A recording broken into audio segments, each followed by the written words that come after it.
Vamos lá, seguindo. Verso 30, os apóstolos reuniram-se a Jesus e lhe relataram tudo o que tinham feito e ensinado. O Marcos põe um ponto final, a história de João Batista acabou. Repare que Marcos conta de trás para frente, ele conta primeiro o evento, depois a história atrás do evento. De repente ele dá um ponto final, full stop, outra história chega e ele começa já com uma coisa muito importante, que é a palavrinha, o termo, os apóstolos reuniram-se a Jesus e relataram tudo o que tinham. Duas ações, feito, número 1, 2, ensinado, ação e ensino. Abre alguém, por favor, no capítulo 3 de Marcos, verso 14 e lê para mim. 3:14.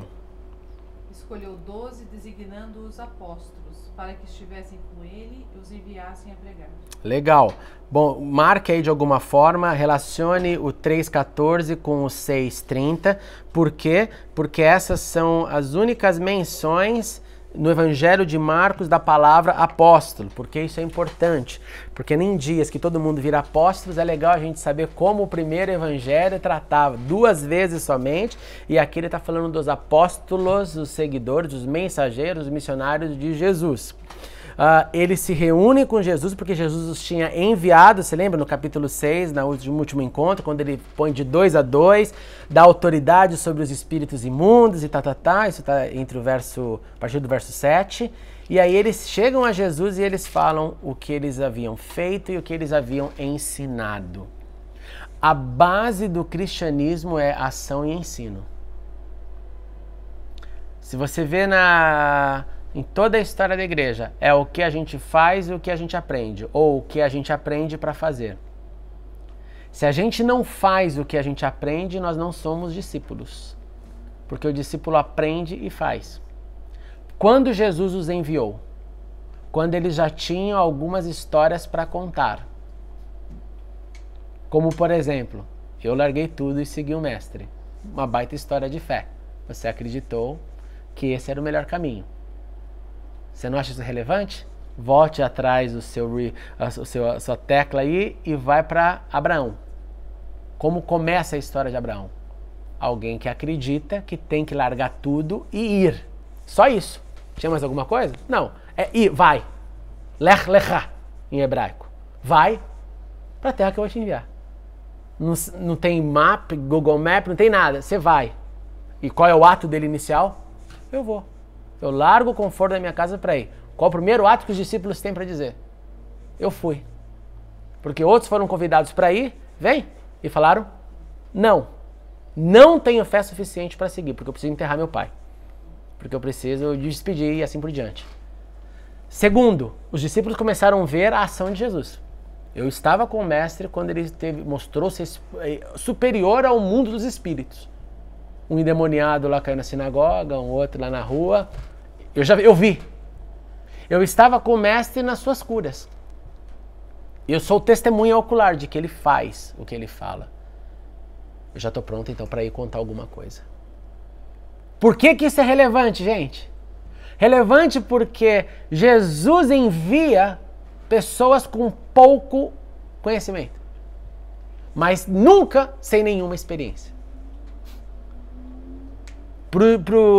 Como eu mencionei, pro ex-endemoniado a experiência é eu era endemoniado. Pro cego eu era cego, agora eu vejo. Tem uma experiência. Quer dizer que ele vai ficar a vida inteira falando disso, como eu mencionei na última pregação? Não. Mas esse foi o primeiro ponto de contato. Esse foi aonde as coisas começaram. E aquele que fez aquilo pode fazer também aquilo outro, e pode fazer aquilo outro. Os apóstolos então vão com essa, olha, tudo que nós temos feito e ensinado. Nós fizemos o que, Jesus? Não, nós visitamos a área A, B, C, nós socorremos, nós ajudamos, nós demos uma palavra de encorajamento e nós ensinamos o que aprendemos. Como que a gente ensina então o que a gente aprende? Como? Porque isso aqui não é uma resposta teórica de, eu aprendo, como eu falei no sábado, eu aprendo, eu masterizo, daí eu posso ensinar. Não. Eu ensino o que eu aprendo ensinando. Parece óbvio? É óbvio. Se eu não parar para ensinar o que eu estou aprendendo, eu não estou cumprindo esse aspecto singular, simples e essencial da vida desde os primeiros apóstolos. Que é, alguma coisa eu tenho que estar ensinando o tempo inteiro, porque é assim que eu estou gerando discípulo o tempo inteiro. Alguma coisa eu estou ensinando para os meus filhos o tempo inteiro, alguma coisa eu estou ensinando para quem está do meu lado o tempo inteiro, alguma coisa eu estou ensinando no ônibus quando eu dei o meu lugar, eu fiquei atento que alguém precisava de ajuda e eu fui um instrumento útil ali dentro daquele cenário. Eu estou ensinando o tempo inteiro, basta eu ter essa consciência de que o mundo é uma plateia e que o que importa não é essa plateia do mundo, mas a plateia que enxerga acima do mundo. Que eu acho lindo como os escritores de Hebreus colocam uma multidão de testemunhas. Que o tempo inteiro, tudo, é como você... É quando... Um bom exemplo. Quando eu saio andando pela rua com colarinho clerical. É impressionante como muito mais pessoas olham para mim do que se eu estou igual hoje, bermuda e camiseta. Verso 31, havia muita gente indo e vindo, ao ponto deles não terem tempo para comer. Jesus lhes disse, venha comigo para um lugar deserto e descansem um pouco. Então eles se afastaram num barco para um lugar deserto, mas muitos dos que viram retirar-se, tendo-os reconhecido, correram a pé. E de todas as cidades chegaram antes dele. Situação também super bizarra. Alguém, por favor, abre em Lucas 9:10 para mim. Lucas 9:10. Só para a gente fazer o location do negócio, onde nós estamos.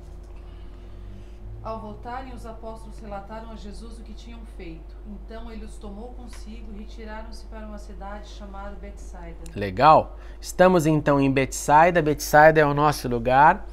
Jesus está lá num barco. Esse barco é óbvio que nós estamos falando do Mar da Galileia. Isso aqui é uma planície de Betsaida, só para você ter uma olhada e entender aquilo que eu acabei de falar. Quando você pensar em terreno desértico, você está perto do Mar Morto. Quando estiver em terreno verde, você está na Galileia. Não dá para ver aqui, mas ali para a direita você ia ter todo o Mar da Galileia azulzão. Tá? Eles estão ali e eles... Num barco, multidão do outro lado não desistindo. A multidão aqui literalmente foi o povo chato. Caramba, a gente está fugindo de vocês e vocês estão indo atrás da gente via terra. A gente foi via mar para a gente ter paz. Inclusive, isso foi um convite de Jesus. Meu, a gente está todo mundo cansado, né? Vamos ter um momento nosso, vamos curtir, vamos descansar um pouco. Por que descansar um pouco? Porque vocês acabaram de vir dar o report do que estava acontecendo. No action agora. E o povo correndo. Você imagina você no barco e vendo o povo correndo assim na mar. Eu não acredito nisso. É cena de YouTube, assim, né? Você fala, eu não acredito que eles estão fazendo isso. Tendo-os reconhecido, correram a pé de todas as cidades e chegaram lá antes, né? O Link Runners começou assim. É o primeiro Link Runners. Quando Jesus saiu do barco, já viu uma grande multidão. Eu já ia falar, pô, brincadeira, galera, né? É o contrário, né? Ele teve compaixão, porque eram como ovelhas sem pastor. Então, o que ele começa a fazer? Ensinar. Aula, né? Eu queria descansar, mas já que vocês estão aqui, vamos lá, gente. Já era tarde, por isso seus discípulos aproximaram-se dele e disseram, este é um lugar deserto, já é tarde, manda embora o povo para que possa ir aos campos, povoados vizinhos, comprar algo para comer. Ele, porém, respondeu, deem-lhe algo vocês para comer. Jesus, então, Jesus é gente que faz, para pegar um logo antigo do passado, e Jesus faz e ensina, e no seu ensino ele surpreende o tempo inteiro. A proposta é, manda embora. O encorajamento dele é totalmente o que ninguém poderia imaginar que seria verbo, ação e conselho. Vocês vão dar o de comer para eles. E aí começa a problemática, né? A problemática numérica, a problemática do racional. É o conflito do racional com o espiritual. O racional deve ter umas 15 mil pessoas aqui, porque onde tem 5 mil homens, você pode crer que tem mulher e criança. E Jesus simplesmente está acima de todo esse racional, não discute esse racional, que eu acho fenomenal. Fenomenal, mas digo para vocês, quando você imitar Jesus nesse quesito, prepare-se para ter problema. Prepare-se para ter problema. Porque quando as nossas respostas são de cunho espiritual, o racional trava. normal. Ele, porém, respondeu: deles vocês de comer. Eles disseram: racional, isso exigiria 200 denários. Devemos gastar tanto dinheiro em pão e dar-lhes de comer. Em outras palavras, grana tem, né? Tinha, exato. O dinheiro está disponível. Não precisa ir no banco. Judas está carregando na sua bolsa. Perguntou ele: quantos pães vocês têm? Em outras palavras, não vou entrar no mérito de vocês. Eu estou em outra conversa. Verifiquem. Quando ficaram sabendo, disseram: 5 pães e 2 peixes. Então Jesus ordenou que fizessem todo o povo assentar-se em grupos da grama verde. Assim eles se assentaram em grupos de 150, tomando 5 pães, 2 pães, 5 pães e 2 peixes, olhando para o céu, deu graças, partiu os pães em seguida, entregou a seus discípulos para que os servissem ao povo. E também dividiu os 2 peixes entre todos eles. Todos comeram, ficaram satisfeitos, e os discípulos recolheram, um para cada um, 12 cestos, cheios de pedaços de pão e de peixe. Os que comeram foram 5.000 homens. Vamos lá, a gente quer imitar o mestre, né? Imitando o mestre é assim. Você tem uma revelação, um discernimento dos céus. Qual é o primeiro conflito que você enfrenta? O racional. Sempre. Sempre. Qual é o modelo de Jesus? Focaliza na solução espiritual da situação. Porque se você retroceder 1 milímetro, você entra na conta dos 200 denários. Jesus não entra na conta dos 200 denários, porque ele sabia espiritualmente o que estava acontecendo. Ele focaliza no o que vocês têm para ser objeto de resposta. E a resposta era 5 pães, 2 peixes. Não é nada. André, isso nada tem a ver com fé?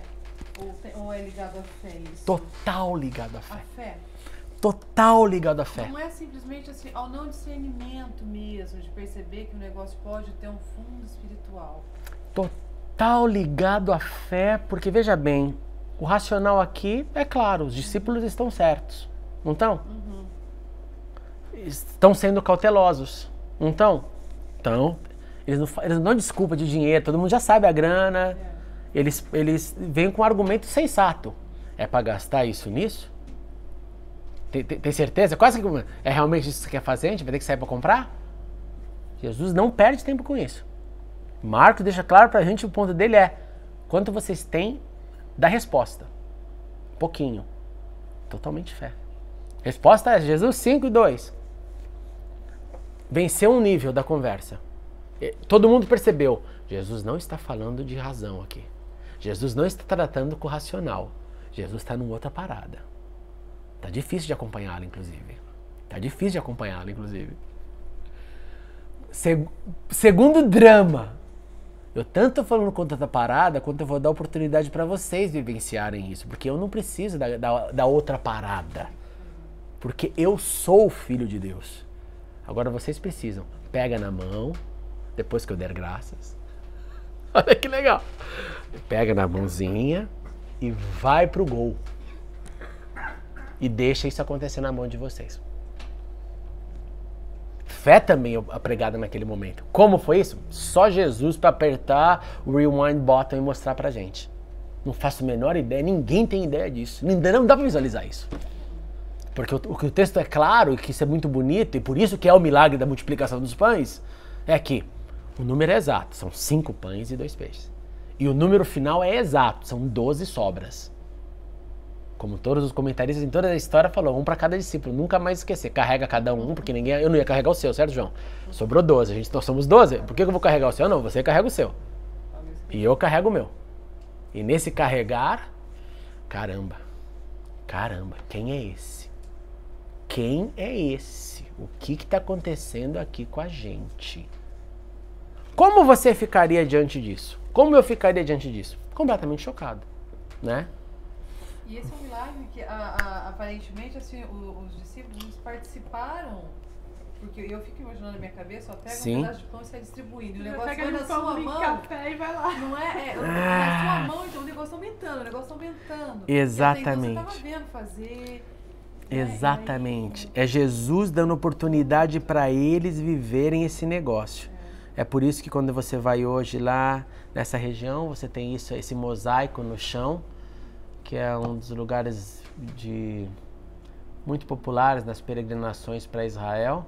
Você vê aí o pão, né, e os peixes, e aquela pedra que você está vendo ali atrás, na verdade, é o local do passado, né? Porque tudo isso, é claro que esse mosaico foi construído em cima, mas marcaram o lugar. Eu acho que qualquer um de nós teríamos essa influência positiva de que nós vimos na nossa mão a coisa se multiplicar.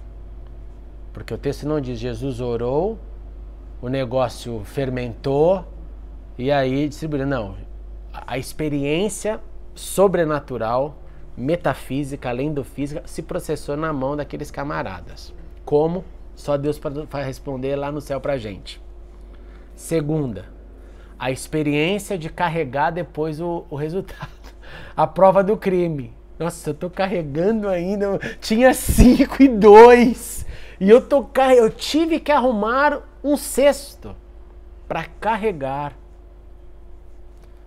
É assim, a bênção de Deus, a mão de Deus, ela sempre, como eu disse, surpreende. O vento do Senhor surpreende. Eu carrego isso. Qual o resultado disso? O que isso pode produzir no ser humano? O que isso pode produzir na vida de alguém? Não vai dar tempo de falar hoje. É a próxima aula. Muito obrigado por assistir a mensagem. Clique agora em inscreva-se para se cadastrar no canal e ser avisado de todas as novidades. Se você quiser ajudar na divulgação, clique em gostei e adicione o vídeo nos favoritos. Não se esqueça também de conferir as mensagens anteriores. Obrigado e até a próxima.